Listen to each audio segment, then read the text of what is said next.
Luego de que el Banco Central bajara ayer sorpresivamente la tasa de política monetaria, hoy el dólar comenzó a transarse en torno a los 496 pesos. ¿Qué podemos esperar entonces para esta divisa? Se lo preguntamos al periodista Eric Robledo, quien nos acompaña aquí en Trading Diario. Buenas tardes, Eric. Buenas tardes, Antonella. Bueno, con el dólar están pasando hartas cosas bastante intensas. Hay un montón de factores que se están conjugando ahora en el alza que estamos viendo hoy día de la paridad del dólar peso. Aproximadamente 3 pesos hoy día ya va subiendo.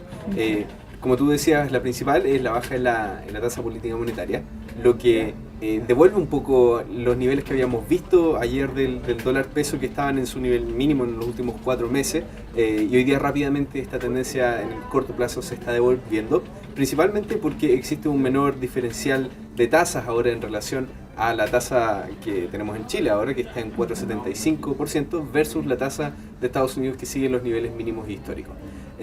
Esto evidentemente que aumenta de alguna manera el apetito por dólar, porque el peso en el margen pierde un poco de atractivo.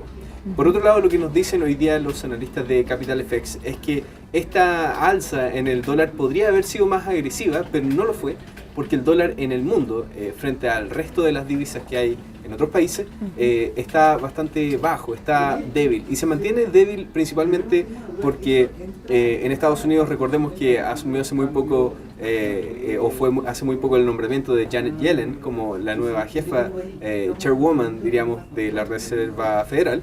Y ella fue precisamente la persona, o una de las personas que impulsó más el estímulo monetario en Estados Unidos. Por lo tanto, el mercado tiende a pensar de que el estímulo monetario se va a mantener por lo menos por un tiempo más a lo que se estaba anticipando. Y esta tendencia o esta fuerza que le da, que nos dice que el dólar debiera mantenerse un poco más débil en el largo plazo, va de la mano de un escenario un poco menos agresivo en el alza de la tasa política monetaria de Estados Unidos. Y también esto la tensión que había en realidad, que no había dejado expresarse quizás esta fuerza, era la discusión por el techo de la deuda, pero eso es un debate que se aplazó y por lo tanto el dólar se mantuvo débil en el resto de los países.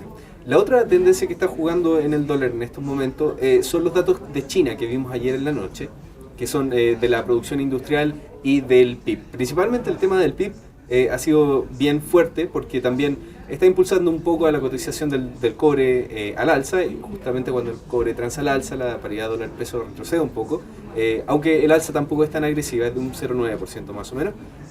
Lo que sí es interesante es que China se recupera realmente desde los niveles que habíamos visto al segundo trimestre, que era un crecimiento de un 7,5%, y ahora lo vemos en 7,8%.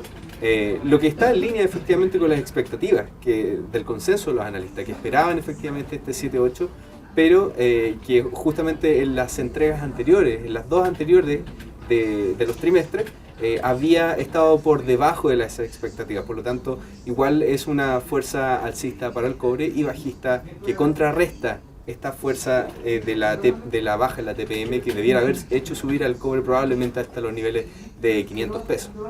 Entonces, Eric, bajo todo este panorama, ¿cuál sería la recomendación para el dólar según Capital FX?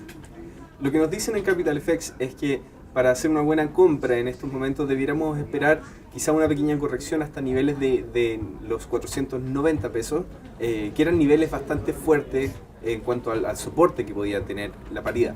Y esto para ir en busca de los niveles de 500 o incluso 505, 506. Ese debiera ser como el nivel para el take profit, una posición larga de la paridad, y con un stop loss en los niveles de 490, porque, insisto, esos son los niveles que debieran considerarse como los más fuertes. Probablemente nos dicen desde Capital FX que no va a romper esos niveles, pero por si acaso el stop loss debiera quedarse en esos niveles. Excelente, Eric. Nos quedamos entonces con esta recomendación. Muchas gracias. A ti, Antonella. Y muchas gracias a ustedes por acompañarnos nuevamente aquí en Trading Diario. Que tengan muy buen fin de semana.